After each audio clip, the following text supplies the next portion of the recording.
Revelio.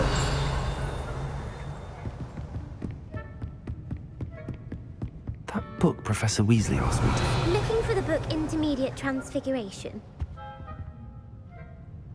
Professor Weasley asked me to, get something from that book. May I have it? Did she now? I'll give you this book if you humour me by answering a few questions from my quiz. Quiz? Some people call bits of knowledge trivia. I would argue that no knowledge is trivial. Hence, I have created a small quiz, just for fun, focusing mainly on the lore of the wizarding world. None of the other students will try it, no matter how many times I ask. They all say they have enough with schoolwork. Ugh, they don't value knowledge the way I do. Surely you're interested. I'll even start you off with a few of my easiest questions.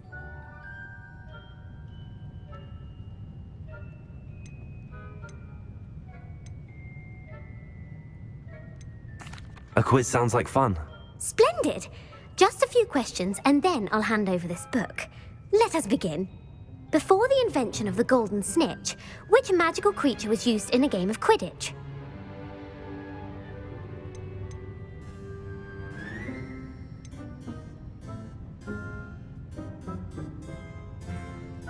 The Golden Snidget. Correct! The Snidget was first introduced to Quidditch in 1269 by a wizard named Barbarous Bragg. Sadly, they're thought to be extinct. Next question. Which potion is commonly referred to as liquid luck?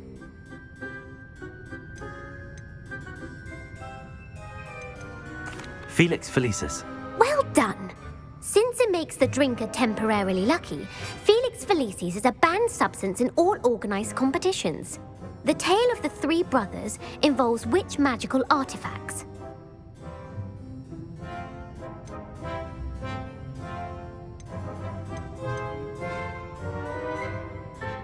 The Founder's Relics. No, the answer was the Deathly Hallows. According to Beadle the Bard, the Deathly Hallows consist of the Elder Wand, the Resurrection Stone, and the Cloak of Invisibility. Which ball in Quidditch is the largest?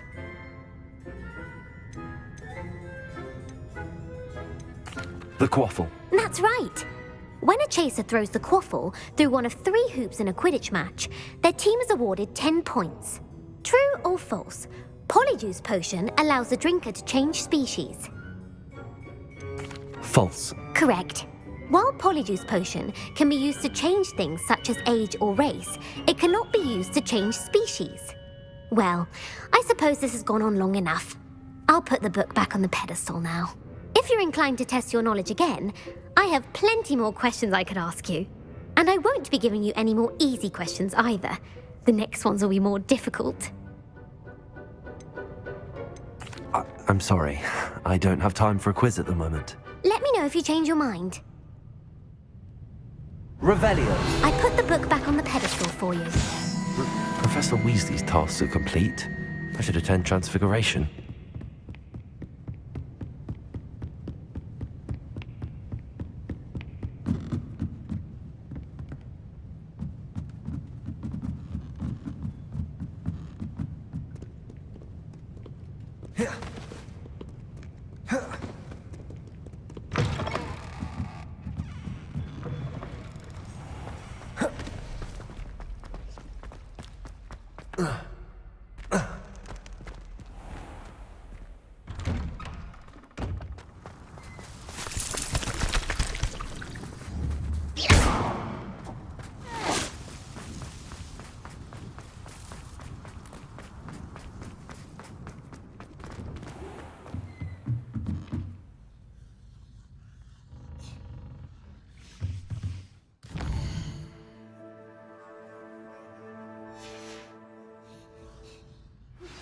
Can we meet at the Three Broomsticks? It may finally be safe since we rescued the dragon from Horntail Hall.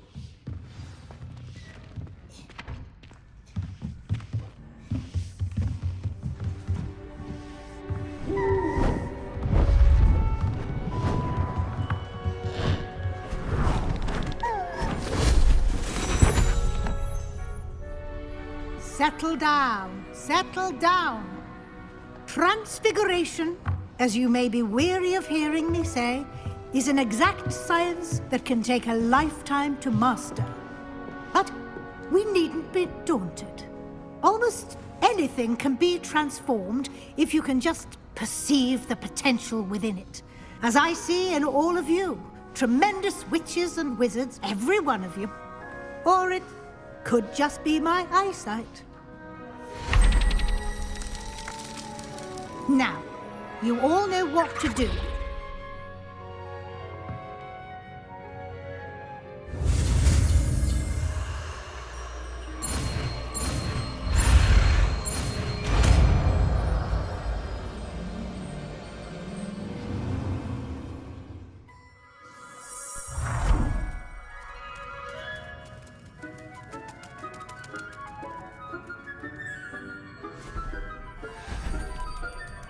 Beautifully done.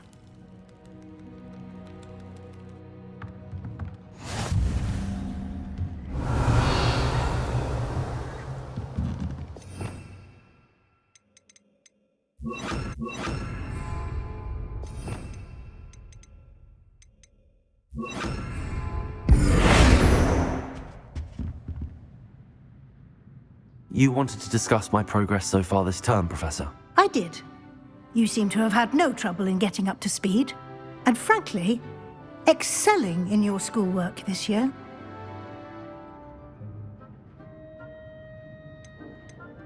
Thank you, Professor.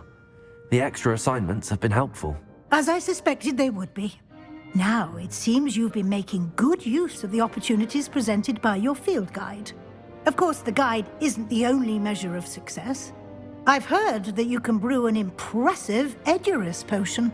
Hopefully you won't need it anytime soon, but it is a valuable potion to have when it is needed. Thank you, Professor. I will say I'm especially impressed with all you've accomplished in light of the rumors of your extracurricular activities.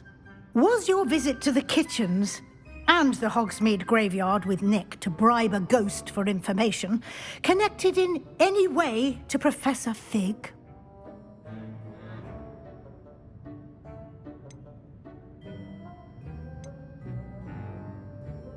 Not at all.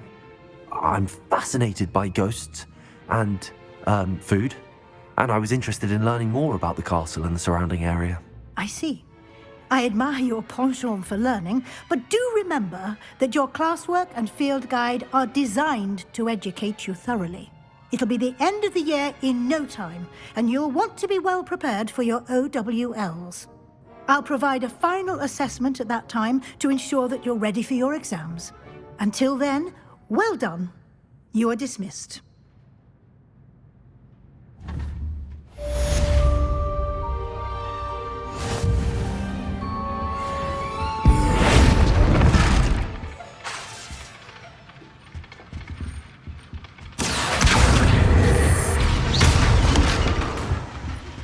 Since our visit to Feldcroft, something dawned on me about the triptych. Meet me at the Overlook, just north of the Forbidden Forest, and I'll explain. My plan with the helmet failed, but I have another idea.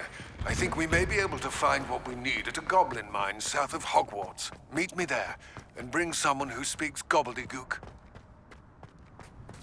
I remember our meet mentioning something about gobbledygook.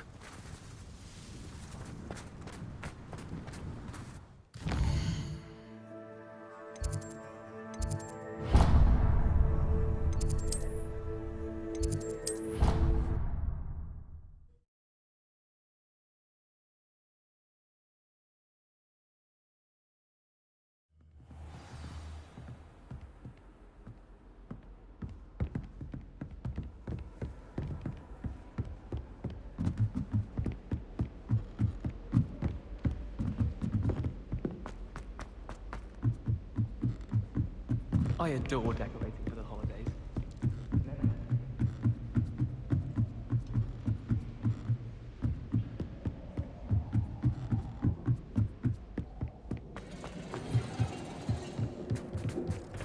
Hello there. Hello, Armeet. Do I recall you saying that you speak gobbledygook? I did. I do. Speak it. Is this to do with the goblin I saw you with in Hogsmeade? It is. His name is Lodgok. We could use your help with something. He's waiting for me near a goblin mine.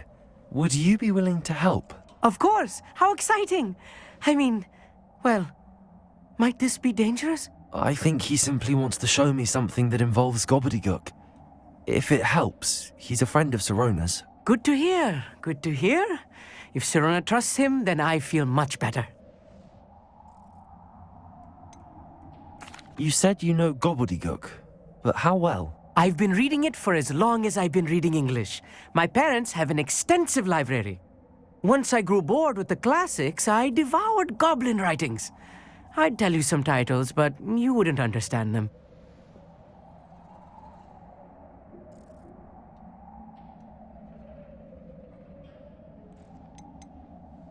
Have you ever spoken directly to a goblin? Unbelievably, no. I'm so looking forward to it. Actually conversing in gobbledygook with a native speaker.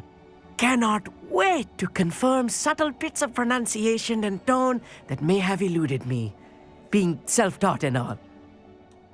Lodgok is waiting.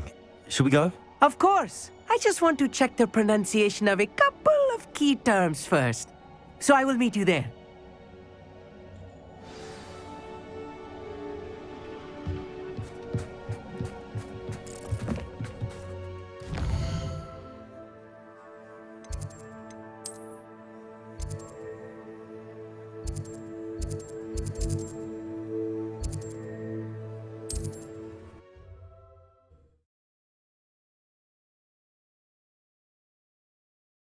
How nice to see you, my young friend.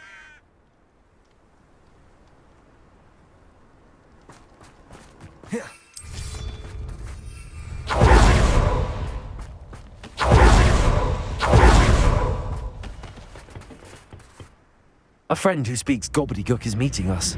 Before he arrives, perhaps you could tell me why we're here? Of course. Unfortunately, presenting Ranrock with the Helmet of Urtkot did not have the effect I'd hoped. Because he knew the details surrounding its plunder, he presumed I'd had help from a witch or wizard in retrieving it. How else did he expect Goblinkind to get the helmet back?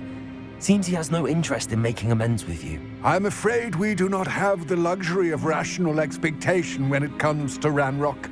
Damn Bragbor and his blasted journals. Bragbor? An ancestor of Ranrock's, renowned metal worker. If we are to work together, I suppose I must tell you more. Not long ago, Ranrock sent me to collect a recently unearthed set of Bragbor's journals. They described repositories that Bragbor had been commissioned to build for a group of witches and wizards. What do you mean, repositories? Large, magically fortified receptacles crafted from goblin metal. Ranrock recruited others to help me locate the repositories.